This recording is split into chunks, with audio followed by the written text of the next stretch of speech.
யோவான் எழுதின சுவிசேஷம் 12ஆம் அதிகாரம். பஸ்கா பண்டிகை வர 6 நாளைக்கு முன்னே இயேசு தாம் மரணத்திலிருந்து எழுப்பின லாசரு இருந்த பெத்தானியாவுக்கு வந்தார். அங்கே அவருக்கு விருந்து பண்ணினார்கள். மார்த்தாள் பணிவிடை செய்தாள். லாசருவும் அவருடனே கூட பந்தியிருந்தவர்களில் ஒருவனாய் இருந்தான்.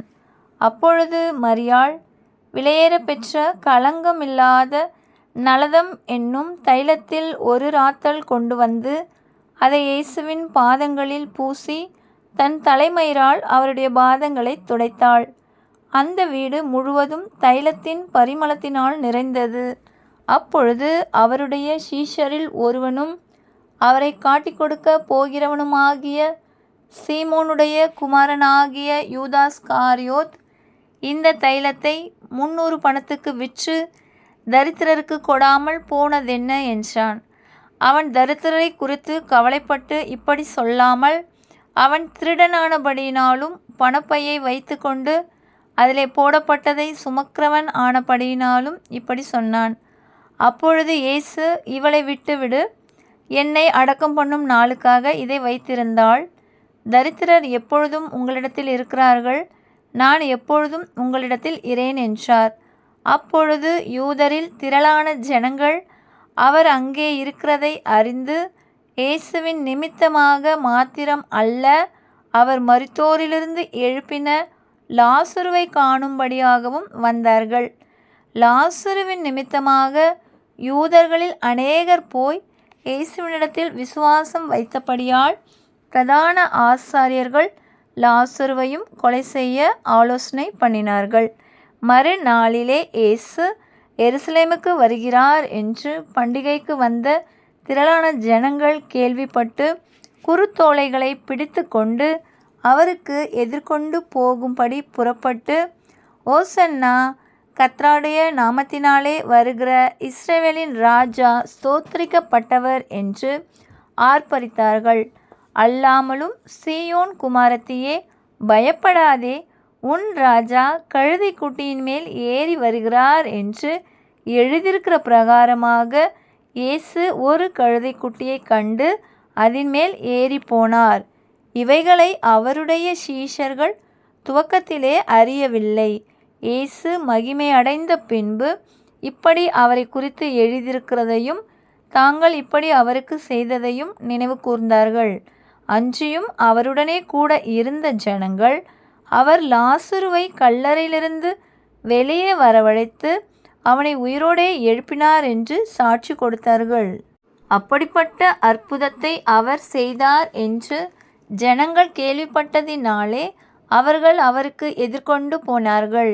அப்பொழுது பரிசேயர் ஒருவரை ஒருவர் நோக்கி, நீங்கள் செய்கிறதெல்லாம் வீணென்று அறிகிறதில்லையா? இதோ உலகமே அவனுக்கு பின்சென்று போயிற்றே என்றார்கள். பண்டிகையில் ஆராதனை செய்ய வந்தவர்களில் சில கிரேக்கர் இருந்தார்கள். அவர்கள் கலிலேயா நாட்டு பெத்சாய்தா ஊரானாகிய பிலிப்புவினிடத்தில் வந்து, ஐயா, இயேசுவை காண விரும்புகிறோம் என்று அவரை கேட்டுக்கொண்டார்கள். பிலிப்பு வந்து அதை அந்திரேயாவுக்கு அறிவித்தான். பின்பு அந்திரேயாவும் பிலிப்புவும் அதை இயேசுவுக்கு அறிவித்தார்கள். அப்பொழுது இயேசு அவர்களை நோக்கி, மனுஷகுமாரன் மகிமைப்படும்படியான வேலை வந்தது. மெய்யாகவே மெய்யாகவே நான் உங்களுக்கு சொல்லுகிறேன், கோதுமை மணியானது நிலத்தில் விழுந்து சாகாவிட்டால் தனித்திருக்கும், செத்ததேயாகில் மிகுந்த பலனை கொடுக்கும். தன் ஜீவனை சிநேகிக்கிறவன் அதை இழந்து போவான். இந்த உலகத்தில் தன் ஜீவனை வெறுக்கிறவனோ அதை நித்திய ஜீவகாலமாய் காத்து கொள்ளுவான். ஒருவன் எனக்கு ஊழியம் செய்கிறவன் ஆனால் என்னை பின்பற்ற கடவன்.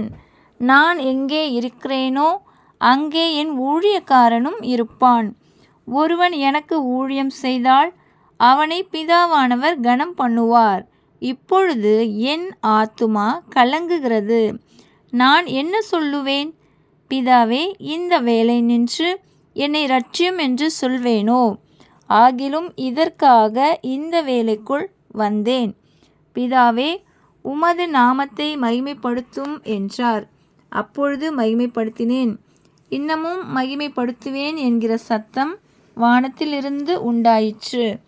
அங்கே நின்று கொண்டிருந்த அதை கேட்ட ஜனங்கள், இடி முழக்கம் உண்டாயிற்று என்றார்கள். வேறு சிலர், தேவதூதன் அவருடனே பேசினான் என்றார்கள்.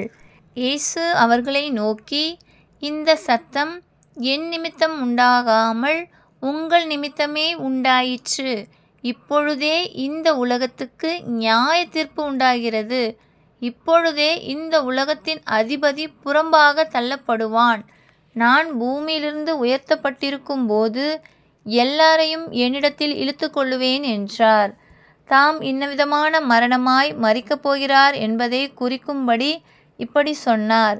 ஜனங்கள் அவரை நோக்கி, கிறிஸ்து என்றென்றைக்கும் இருக்கிறார் என்று வேதத்தில் சொல்லியதை நாங்கள் கேட்டிருக்கிறோம். அப்படி இருக்க மனுஷகுமாரன் உயர்த்தப்பட வேண்டியதென்று எப்படி சொல்லுகிறீர்? இந்த மனுஷகுமாரன் யார் என்றார்கள். அதற்கு இயேசு, இன்னும் கொஞ்ச காலம் ஒளி உங்களிடத்தில் இருக்கும்.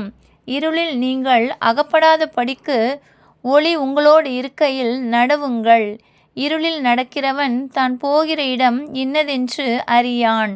ஒளி உங்களோடு இருக்கையில் நீங்கள் ஒளியின் பிள்ளைகள் ஆகும்படிக்கு ஒளியினிடத்தில் விசுவாசமாய் இருங்கள் என்றார். இவைகளை இயேசு சொல்லி அவர்களை விட்டு மறைந்தார். அவர் இத்தனை அற்புதங்களை அவர்களுக்கு முன்பாக செய்திருந்தும் அவர்கள் அவரை விசுவாசிக்கவில்லை. கர்த்தாவே, எங்கள் மூலமாய் கேள்விப்பட்டதை விசுவாசித்தவன் யார்? கர்த்தருடைய புயம் யாருக்கு வெளிப்பட்டது என்று ஏசாயா தீர்க்கதரிசி சொன்ன வசனம் நிறைவேறும்படி இப்படி நடந்தது. ஆகையால் அவர்கள் விசுவாசிக்க மாட்டாமல் போனார்கள். ஏனெனில் ஏசாயா பின்னும், அவர்கள் கண்களினால் காணாமலும் இருதயத்தினால் உணராமலும் குணப்படாமலும் இருக்கும்படிக்கும், நான் அவர்களை ஆரோக்கியமாக்காமல் இருக்கும்படிக்கும் அவர்களுடைய கண்களை அவர் குருடாக்கி அவர்கள் இருதயத்தை கடினமாக்கினார் என்றான். ஏசாயா அவருடைய மகிமையை கண்டு அவரை குறித்து பேசுகிற போது இவைகளை சொன்னான். ஆகிலும் அதிகாரிகளிலும் அநேகர் அவரிடத்தில் விசுவாசம் வைத்தார்கள். அப்படி இருந்தும் ஜெபாலயத்துக்கு புறம்பாக்கப்படாதபடி பரிசேயர் நிமித்தம் அதை அறிக்கை பண்ணாதிருந்தார்கள். அவர்கள் தேவனால் வருகிற மகிமையிலும் மனுஷரால் வருகிற மகிமையை அதிகமாய் விரும்பினார்கள். அப்பொழுது இயேசு சத்தமிட்டு, என்னிடத்தில் விசுவாசமாயிருக்கிறவன் என்னிடத்தில் அல்ல, என்னை அனுப்பினவரிடத்தில் விசுவாசமாயிருக்கிறான். என்னை காண்கிறவன் என்னை அனுப்பினவரை காண்கிறான். என்னிடத்தில் விசுவாசமாயிருக்கிறவன் எவனும் இருளில் இராதபடிக்கு நான் உலகத்தில் ஒளியாக வந்தேன். ஒருவன் என் வார்த்தைகளை கேட்டு விசுவாசியாமற் போனால் அவனை நான் நியாயந்தீர்ப்பதில்லை. நான் உலகத்தை நியாயந்தீர்க்க வராமல் உலகத்தை இரட்சிக்க வந்தேன். என்னை தள்ளி என் வார்த்தைகளை ஏற்றுக்கொள்ளாதவனை நியாயந்தீர்க்கிறதுக்கு ஒன்றிருக்கிறது. நான் சொன்ன வசனமே அவனை கடைசி நாளில் நியாயம் தீர்க்கும். நான் சுயமாய் பேசவில்லை. நான் பேச வேண்டியது இன்னதென்றும் உபதேசிக்க வேண்டியது இன்னதென்றும் என்னை அனுப்பின பிதாவே எனக்கு கட்டளையிட்டார். அவருடைய கட்டளை நித்திய ஜீவனாய் இருக்கிறதென்று அறிவேன். ஆகையால் நான் பேசுகிறவர்களை பிதா எனக்கு சொன்னபடியே பேசுகிறேன் என்றார். ஆமென்.